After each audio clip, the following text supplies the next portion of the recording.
Diga glória a Deus. Quem trouxe a sua Bíblia, abre ela comigo em Romanos, capítulo 9, versículo 27. Romanos 9 e 27. Quem achou, diga glória a Deus.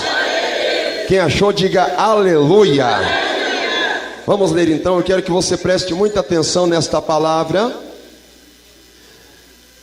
Eu quero que você preste muita atenção. Eu tenho certeza que certamente você vai ouvir alguém pregar sobre esta porção das Escrituras, mas certamente vai ser de outra forma. Então guarde bem no teu coração, porque um dos grandes sinais da volta de Jesus é a ascensão do povo judeu como superpotência mundial. É um dos sinais que Jesus está voltando. Romanos 9, 27 diz assim: também Isaías clamava acerca de Israel, ainda que o número dos filhos de Israel seja como a areia do mar, o remanescente é que será salvo. Levanta a mão, diga: meu Deus, fala comigo, pela tua palavra. O homem não é nada, mas a tua palavra é poderosa. Usa teu servo como instrumento de comunicação da tua vontade para mim.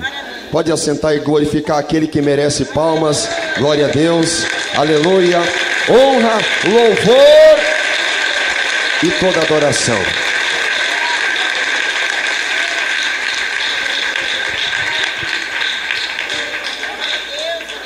Queridos irmãos e irmãs,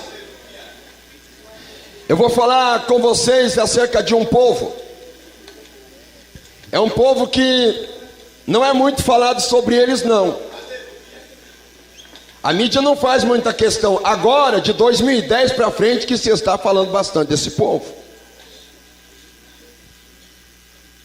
Alguns teólogos não gostam que eu fale o que eu vou falar, mas esse povo, literalmente, run the world. Run é uma expressão norte-americana para dizer roda, faz rodar, faz girar, faz funcionar. Movem o mundo, que são os judeus. E eu vou te provar. Se alguém tiver alguma dúvida, pode marcar, pode anotar, pode pesquisar não somente na internet, vá para os livros, vá para a biblioteca. E se o que eu disser aqui estiver errado, eu te empresto o microfone para você me corrigir, porque eu pesquisei o que eu vou falar aqui nessa noite. É um povo que no mundo hoje, segundo o censo mundial da ONU, conta com aproximadamente 15 milhões. 15 milhões, os judeus, é 15 milhões. Perto da população do Brasil, com aproximadamente 210 milhões, é uma população minúscula. 15 milhões é a população de judeus no mundo. Desses 15 milhões, 14 milhões, 6 milhões estão em Israel, 5 milhões está nos Estados Unidos, e outra parte, o terceiro maior polo mundial de judeus é a França. É um povo que alguns podem considerar que não existam muitos judeus. Mas a Bíblia diz aqui, ainda que os filhos de Israel sejam como o número deles como a areia do mar, somente o remanescente é que será salvo. É porque Isaías estava prevendo algo que muita gente não sabe, mas eu vou falar nessa noite. Aos que sabem vão concordar comigo, aos que não sabiam vai ficar em partes até maravilhado. Mas quem tem sobrenome Gomes, Cordeiro, Neves, Mendes, quem tem o sobrenome Terra Branca, não é um sobrenome tão conhecido assim. O sobrenome Silva, que alguns pensam que é português, mas vem do alemão Silba, que quer dizer prata. Alguns que têm o sobrenome Reis, alguns que têm o sobrenome Machado. Provavelmente, parece que eu vejo os olhinhos de pessoas que nem piscam. São curiosos, né? Glória a Deus. Olha bem, existe uma possibilidade extraordinária de ser descendente de judeus. Então, quando eles vêm para Portugal, sem dizer dos judeus, descendentes de judeus, de italiano, de alemães, de polonês mesmo, irmãos, é difícil polonês aqui do Brasil que não tenha uma mistura com a ascendência judaica. É difícil, porque se espalhou. Segundo um censo sério dos Estados Unidos, alguns judeus tentaram abafar porque eles querem preservar a raça, de dizer que é um povo que não se mistura, que não se envolve com miscigenação. Um censo sério dos Estados Unidos, que dos 7 bilhões de habitantes da Terra, aproximadamente 3 bilhões tem alguma coisa a ver com a etnia judaica. Numa parte da sua ascendência lá atrás, tem alguma coisa a ver com os judeus. Então Isaías fala aqui: ainda que o número dos filhos de Israel seja como a areia do mar, somente o remanescente é que será salvo. Eu não quero jogar um balde de água fria, mas você pode ser descendente de judeu de primeiro grau, de segundo grau, ser descendente com o sobrenome Cohen. Cohen é um sobrenome mais próximo de judeu, porque a palavra Cohen do hebraico quer dizer sacerdote. Teu sobrenome pode ser até Cohen Hagadol, que quer dizer sumo sacerdote. Pode ter o sangue até da linhagem, até do próprio Arão. Você pode ser descendente direto de Shlomo ben David, de Salomão, filho de Davi. Você pode ser descendente até da linhagem matrilinear de Jesus, que seria Maria, ou da patrilinear, que seria José. Somente o remanescente é que será salvo. Você pode ser da tribo mais nobre, que seja a tribo de Judá, ou ainda uma grande tribo, que é a tribo de Benjamim. Você pode ser a tribo de Benjamim, a tribo de onde saiu Saul. Você poderia ser de qualquer uma dessas tribos, mas somente o remanescente é que será salvo. Eu quero que você entenda isso. Por mais que eles tenham crescido e se espalhado, por mais que seja um povo poderoso, e quando eu entendo como areia do mar, eu entendo multiplicação em números, mas eu entendo também uma das grandes bênçãos incondicionais que Deus ofereceu a Abraão, que seria a bênção do engrandecimento e a bênção da numerosidade, onde a Bíblia diz que as famílias da terra seriam chamadas em Abraão. Mas existe a bênção do engrandecimento. Que bênção é essa? A bênção do poder financeiro, poder empresarial, poder da comunicação, poder da tecnologia. Eu quero compartilhar alguma coisa com vocês aqui. Quero que você guarde no seu coração que os judeus, eles fazem o mundo girar ao redor deles. O centro gravitacional, a cidade mais famosa do mundo é Jerusalém. Nunca existiu uma cidade mais famosa. New York, London, Frankfurt, ou qualquer outra capital como Roma, ou Grécia, Esparta, Atenas. Nunca esqueça essas cidades. Egito, ou Egito, esqueça essas cidades. É Jerusalém. E Jerusalém é a capital do quê? Do Império Judaico. Agora, vamos lá. O engrandecimento, como a areia do mar, crescimento financeiro na economia. Eu vou falar alguns nomes aqui. Se alguém tiver dúvida, pode marcar na caneta, com a caneta no papel, pode marcar. Muitas pessoas dizem capitalismo selvagem, capitalismo cruel do mundo. O que é isso? Muitos falam de capitalismo, alguns até fazem bravata sobre capitalismo, nem sabem diferenciar capitalismo de socialismo. Mas eu tenho uma coisa para dizer para vocês: tanto o capitalismo quanto o socialismo são ideologias judaicas. O pai do capitalismo, o nome dele é Davi Ricardo. E o pai do socialismo, o nome dele é Ferdinand de La Salle. Ferdinand de La Salle, francês, está na cara, né? Agora, o pai do comunismo, o nome dele é Friedrich Engels e Karl Marx, judeu também. Na economia, por exemplo, o presidente do Fed, Federal Reserve dos Estados Unidos, a reserva, como se fosse uma espécie de um banco central, ou ainda a Fazenda Federal, Benjamin Bernanke. Benjamin te lembra o quê? Benjamin, judeu também.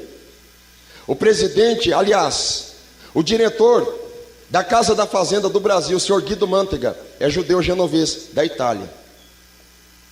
Na economia. Agora, poucas pessoas sabem, mas muitos judeus que saíram de Recife, no Pernambuco, eles foram para Amsterdã, capital da Holanda. E lá na Holanda, eles emigraram para uma cidadezinha lá nos Estados Unidos, cidadezinha pequenininha, sem expressão, e fundaram uma cidade chamada New Amsterdam. E essa New Amsterdam, eles mudaram de nome depois porque eles foi mais conveniente. Sabe qual que é o nome dessa cidadezinha New Amsterdam? New York. Quem nunca ouviu falar de Nova York? É considerada a cidade mais poderosa do mundo. Fundada por quem? Judeus. Tanto que a Bolsa de Valores de Nova York, a Dow Jones, em Wall Street, tem um touro na frente. Sabe o que é aquele touro? É uma alusão ao bezerro de ouro chamado Apis, da mitologia egípcia, que eles fizeram um bezerro de ouro através de Arão, quando Moisés estava recebendo as tábuas da lei lá no monte.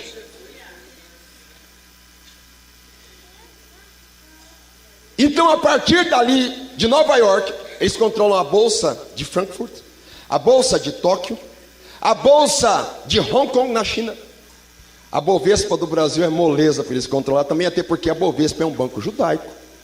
O Banco Safra é um banco judaico. Bilbao Vizcaya é um banco judaico. Citibank é um banco judaico. E tem algumas pessoas inocentes que pensam: a próxima potência mundial vai ser a China.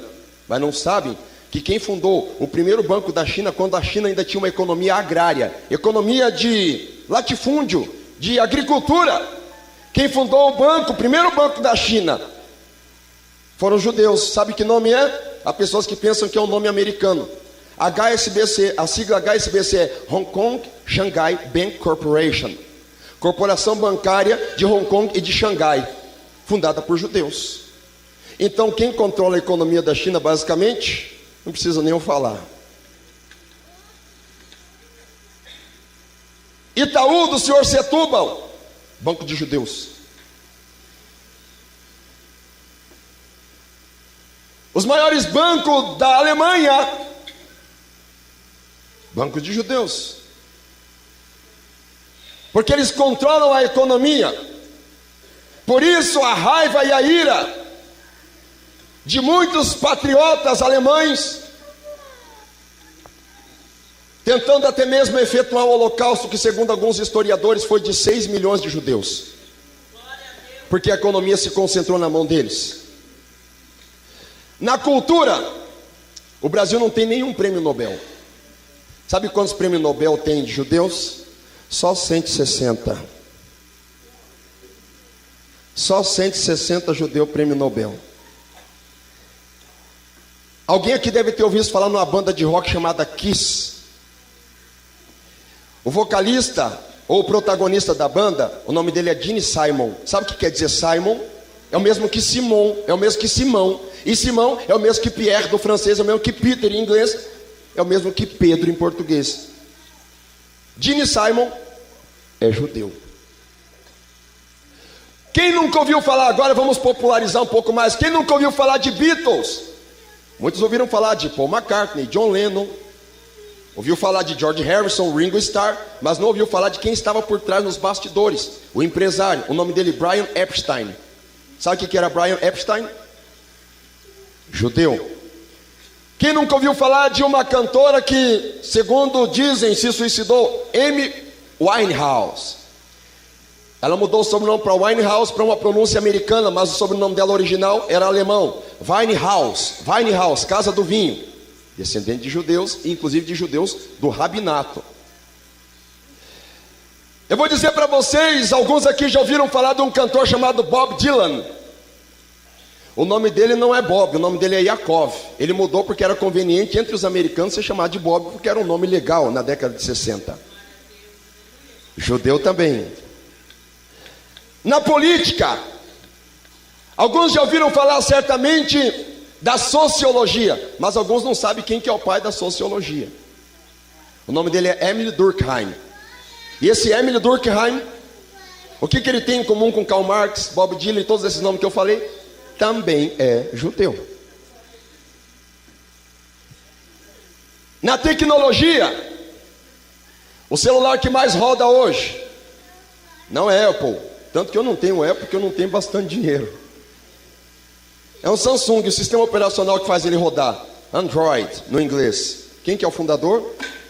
Tom B. Rubin. Sabe o que é Rubin? É a mesma coisa que Ruben. Ruben é uma das tribos de Israel. Precisa dizer que é judeu? Ah, pastor, mas será que é? Não, pesquisa, vai na Wikipédia, vai pesquisar na biografia, você vai descobrir judeu também. Já ouviu falar da marca de computadores Dell? D-E-L-L. Sabe quem que é o dono? Michael Dell. Michael, mas Michael não é um nome judeu, pastor. Michael é o nome do diabo, lembra Michael Jackson? Você está enganado. Michael vem do hebraico Michael. Michael, que a tradução para Michael é quem é como Deus, porque El no hebraico quer dizer Deus. Então Michael Dell, pode pesquisar lá, não estou te obrigando a acreditar no que eu estou falando. Vá pesquisar lá, você vai descobrir que ele também é judeu. Alguém já ouviu falar da Intel? Talvez não, mas já ouviu falar de Pentium. Igual minha avó não falava Pentium, ela falava, desliga esse pente, menino. Então, a Intel, detentora dessa marca, que fabrica Pentium, Celeron e tantos outros computadores. Eu parei no Celeron, eu estou um pouco atrasado. Mas é uma empresa judaica e a matriz dela é em Jerusalém. E os fundadores também são judeu. Alguém aqui já ouviu falar da Global Village Telecom? Talvez não, mas eu vou dizer o que quer dizer. Global Village Telecom, GVT. Agora tem uma coisa particular comigo. Eu recebi uma carta do senhor Amos Guinness, é o presidente da GVT, para me anunciar a fusão da GVT com a Vivo. É bom ser pastor de Curitiba às vezes. Você sabe quem que é Amos Guinness? Amos é uma pronúncia americana para o nome Amos. Amos Guinness. O que Amos Guinness tem a ver com Bob Dylan, pastor? É judeu, dono da GVT. Um detalhe, ele comprou a GVT por 100 mil dólares. Ele vendeu a GVT o ano passado para a Telefônica da Espanha. Eu não vou chutar, por 9,3 bilhões. Judeu. Na mídia, sabe aquele site, aquela rede social que coloca aquelas fotozinhas lá, que você tira um selfie e você, mesmo que você esteja triste, atribulado, você... Tem alguns até que compram o tal do pau do selfie. Coloca ele aqui assim, está atribulado, endividado, mas ele tem que postar que ele está sorrindo, que está tudo bem. Facebook. Sabe quem que é o fundador do Facebook? Mark Zuckerberg. A expressão Zuckerberg, que muitos chamam de Zuckerberg, Zuckerberg, Zucker é açúcar em alemão, Berg é montanha, montanha de açúcar. Então, o senhor Mark Zuckerberg, ele fez o Bar Mitzvah aos 13 anos, que é como se fosse uma inserção batismal no judaísmo. Preciso dizer que ele é judeu? E ele não é dono só do Facebook, não.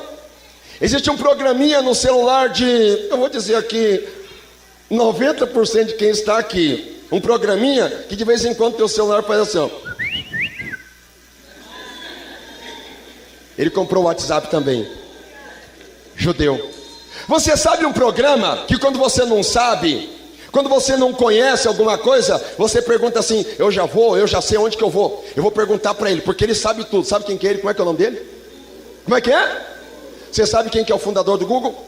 Sergey Brin e Larry Page. Pesquisa a biografia deles. O que eles são, pastor? Não vai dizer, pastor, vou dizer sim. São judeu também. E vou dizer mais uma. O senhor Sergey Brin e o senhor Larry Page compraram também o YouTube. O YouTube. Judeu. Na mídia. Você já ouviu falar no Sistema Brasileiro de Televisão? São Deus tem poder, pastor? Tem mesmo. SBT. Sabe quem que é o dono do SBT? Silvio Santos. Errou cheio. Sênior Abravanel. E não fala é Sênior Abravanel. Judeu da Salamônia, região da Espanha e de Portugal. Você sabe quem que é o dono da Band? O senhor Saad, judeu sírio-libanês. Sabe quem que é o dono da RBS, que domina o sul do Brasil? A família Sirotsky, judeus poloneses. Você sabe quem que é o dono da extinta Rede Manchete? O senhor Bloch. Se escreve Bloch, mas se pronuncia no alemão Bloch, judeus alemães. Quem aqui no mundo assistiu o filme vai se lembrar de uma marca. Quando começava um filme tinha um leão que fazia assim, ó. MGM, Metro Goldwyn Mayer. Goldwyn Mayer, 2 sobrenomes judaicos. A Warner Bros, judeus. 20th Century Fox, judeus. Pixar, judeus. Disney, o senhor Walt Disney era antissemita, odiava judeu. Quando ele morreu, a Disney abriu para o mercado de capitais. E adivinha quem que eram os acionistas majoritários da Disney? Judeus. Glória a Deus, aleluia, Jesus. Glória a Deus. Alguém já ouviu falar do maior jornal de circulação do mundo? New York Times. É de judeus e faz questão de o principal colunista chamado Joel Stein. Joel não precisa nem dizer que é judeu, né? Alguém certamente já ouviu falar na teoria da relatividade, onde a energia é igual a massa vezes aquele C ao quadrado, que é a velocidade propagada pela luz. Quem postulou essa teoria da relatividade? Albert Einstein. Alguns dizem Albert Einstein, mas não é Einstein, é Einstein. Porque Ein é um em alemão, Stein é rocha. Uma pedra ou uma rocha. O que Albert Einstein é, pastor? Alemão? Não. Judeu alemão. Só para você saber, judeu alemão, geralmente ele não se qualifica como alemão, ele se qualifica como judeu. Agora, existe um estudo para definir quem que é certo da cabeça e quem que é louco da cabeça, chamado psicanálise. Quem que é o pai da psicanálise? Sigmund Freud, judeu também. Agora inventaram um artifício que é só dar uma olhadinha, já faz boom em quase metade do planeta. Bomba atômica. Quem que inventou? Robert Oppenheimer. Judeu também, pastor? Sim, judeu também.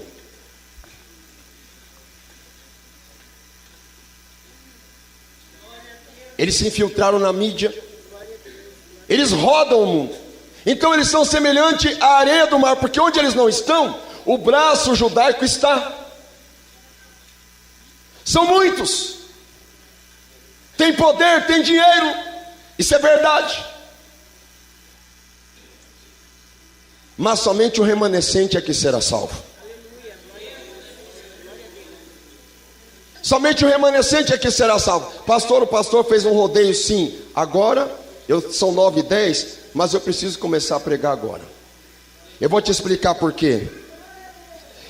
Queridos irmãos, apesar de serem como a areia do mar, inúmeros, Isaías deixa bem definido, ainda que eles sejam milhares, não são todos que se salvarão, mas somente o remanescente.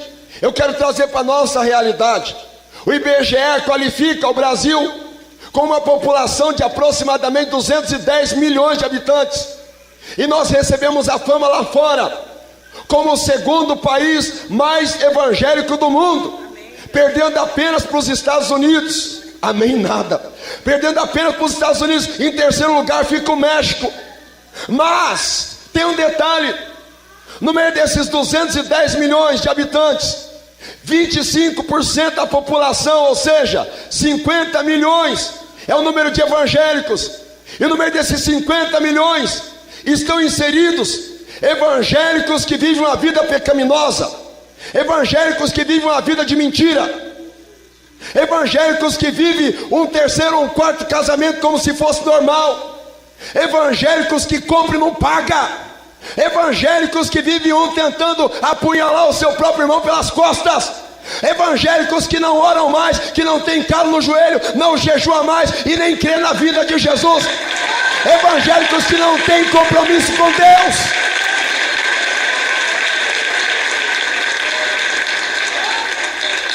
Você quer que eu te seja sincero? Ainda que o Brasil, nos seus 210 milhões de habitantes, tivesse um percentual na casa dos 100% evangélicos, mesmo 210 milhões de habitantes, 210 milhões de evangélicos, eu estou aqui para te dizer, não são todos que se salvam, mas é somente o remanescente que se salva, porque a palavra diz assim, é somente o remanescente.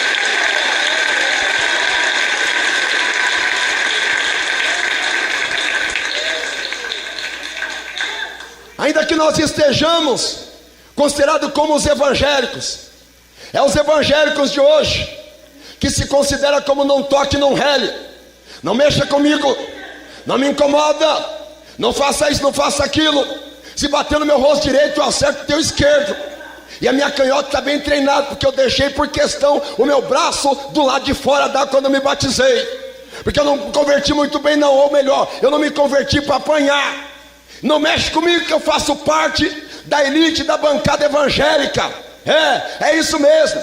Não sofre não leva desaforo para casa não sofre o dono mais não pede perdão mais não se humilha não, qualquer coisinha apela para os direitos, qualquer coisinha já diz não mexa comigo. Irmãos e irmãs, nós como cristãos, infelizmente não estamos agindo em nossa maioria como remanescente, porque o nosso Jesus, ele sofreu uma coroa de espinho na cabeça, ele foi espinhado, quando pediu água lhe deram vinagre, e ele estava perdoando, ele estava amando, ensinando o que significa ser crente de verdade.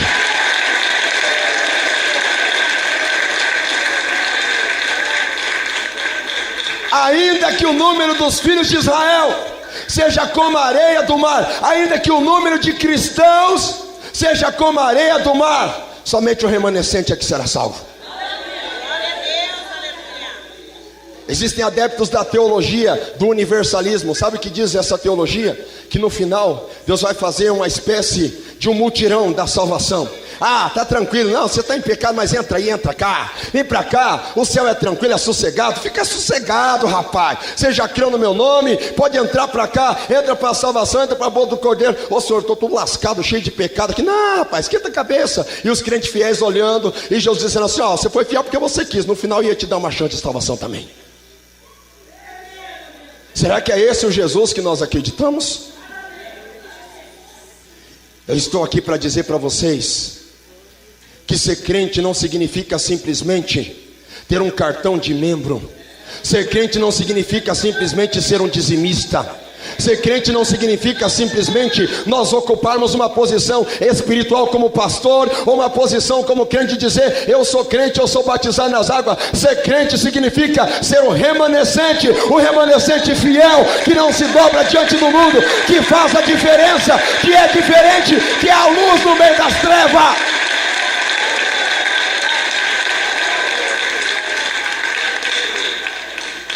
Precisamos entender que somente o remanescente, digam comigo, remanescente, será salvo. Agora vamos para entender o que é o remanescente. Você sabe o que é o remanescente? Se você for para o Aurélio ou se você for para o Google, você vai entender que remanescente é o que sobra. O remanescente é como se fosse o quociente.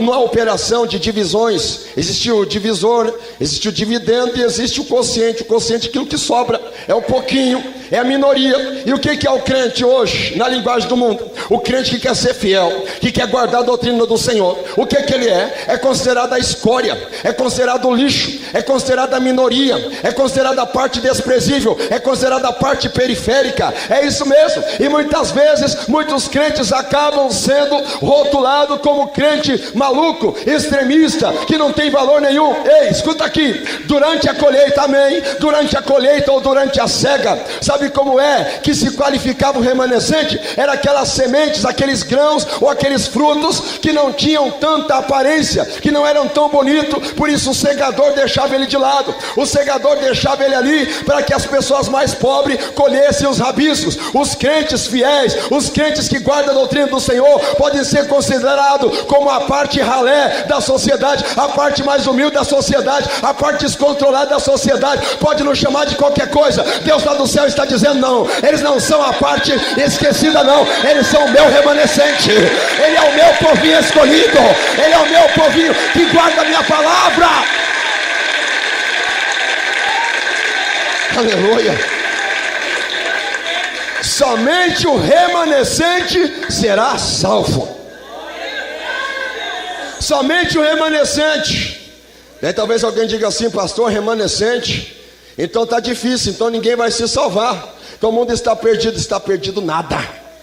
Se você pensa assim que não tem remanescente, você está enganado, você está com a síndrome de Elias. Porque quando Elias foi se esconder na caverna, ele estava com essa síndrome, a síndrome da última bolacha do pacote, a síndrome do gás da coca, a síndrome de dizer: eu sou eu e ponto final, não tem ninguém mais santo do que eu, não tem ninguém para vencer a batalha do mundo, só eu venço, coitadinho de mim, coloque os holofotes na minha direção, eis-me aqui, Senhor, meu nome é Mr. Santidade, ninguém é melhor do que eu, eis-me aqui nesta luta, e daí faz até aquela cara de choro, chupando 10 limão, Maranata, Maranata, vem Senhor, misericórdia, o mundo vai ter que acabar em barranco para me morrer encostado, porque só eu sou fiel, o mundo está todo poluído, está tudo destruído, é nada. Elias estava pensando dessa maneira. Deus falou: quem te falou, Elias, que você é o último? Eu separei ainda 7.000 que não se prostrou diante de Baal, está sendo tratado a pão e água. Ainda tem gente fiel na terra,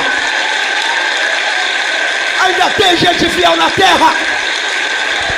Xarabacanta labasteia. Ainda tem gente fiel na terra, sim.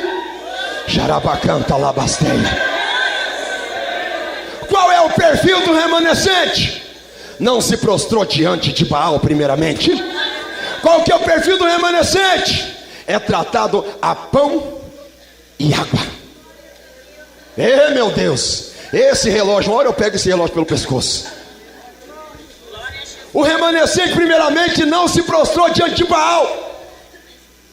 Você sabe o que é se prostrar diante de Baal?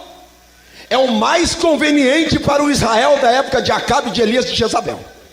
É o mais conveniente. Por quê? Ora, a maioria se prostrava diante de Baal. Só tinha Jerusalém para adorar. Lá na parte sul do reino. Nós da parte norte. Por que nós vamos lá em Jerusalém? Se nós podemos adorar em Dan ou em Berseba. Se nós podemos adorar em Samaria. Se nós podemos adorar em Jezreel. Vamos ficar aqui. E a maioria adorava Baal. A maioria se prostrava diante de Baal. A maioria venerava Baal. Tem alguém que já está entendendo por onde é que eu quero chegar. Estamos vivendo num tempo em que muitos crentes estão indo como Maria vai com as outras, em favor do que está orientando o mundanismo da moda gospel. O que está orientando o mundanismo dos costumes malignos dos filisteus e dos samaritanos. Muitos crentes estão perdendo a identidade como crente pentecostal. Estão perdendo a identidade como crentes fiéis, porque estão se prostrando diante do Baal do mundanismo, estão se prostrando diante do Baal do capitalismo, estão se prostrando diante de Baal, o Baal desse mundo cruel e podre aí de fora, estão se prostrando diante do mundo moderno, da concupiscência moderna. Mas Deus separou um povo aqui nessa noite que não se prostra diante de Baal, não se prostra diante do mundanismo. Xarabacanta labasteia. O remanescente não se prostrou diante de Baal. Ele era tratado à base de pão e água. Pão e água, pastor? Sim, à base de pão. Será que o pão contém todas as vitaminas, carboidratos, proteínas necessárias para uma vida saudável? Olha, a nutrição nos diz que é necessário uma alimentação com quilocaloria superior à proporcionada apenas por pão. Mas em período de dificuldade, de recessão ou de alimento que não é conveniente, é melhor ter uma alimentação um pouco mais pobre, mais simples, do que se alimentar do que vai fazer mal depois. Era o caso deles. Eles estavam escondidos na parte subterrânea de Obadias, e eles eram tratados à base de pão. Eles não precisavam ficar comendo pão na casa de Obadias. Era só eles sair para fora e levantar a mão e a bandeira branca para Acabe e para Jezabel e dizer: eu não quero mais comer pão, eu não quero mais ser tratado à base de pão, eu quero sair daqui. E Jezabel ia dizer: fica tranquilo, porque eu tenho a minha mesa para te oferecer, a mesa de Jezabel. Quem não quer ser tratado à base de pão, não tem problema, pode sair do calabouço e do esconderijo do Altíssimo para comer na mesa da Jezabel. Isso é fácil, é mais conveniente, é mais prazeroso, é mais gostoso, mais delicioso, é mais aparentemente nutritivo.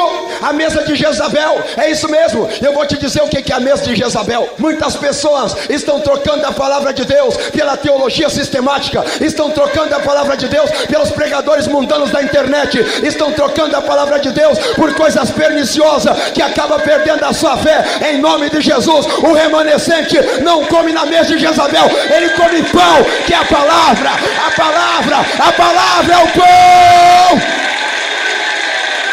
Xarabacalabacanta labalabasteia.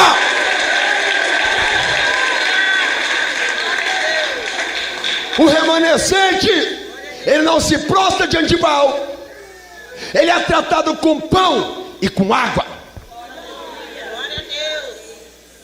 Ele poderia participar das águas potáveis e saborosas da fonte de En-Gedi. Ele poderia sair dali, a sede já tinha terminado mesmo, porque o famoso chamado Senhor Perturbador de Israel, que é o Elias, já tinha saído dali. Mas não, ele ficou ali participando, tomando água, ali no calabouço com Obadias. Mas o que tinha aquela água?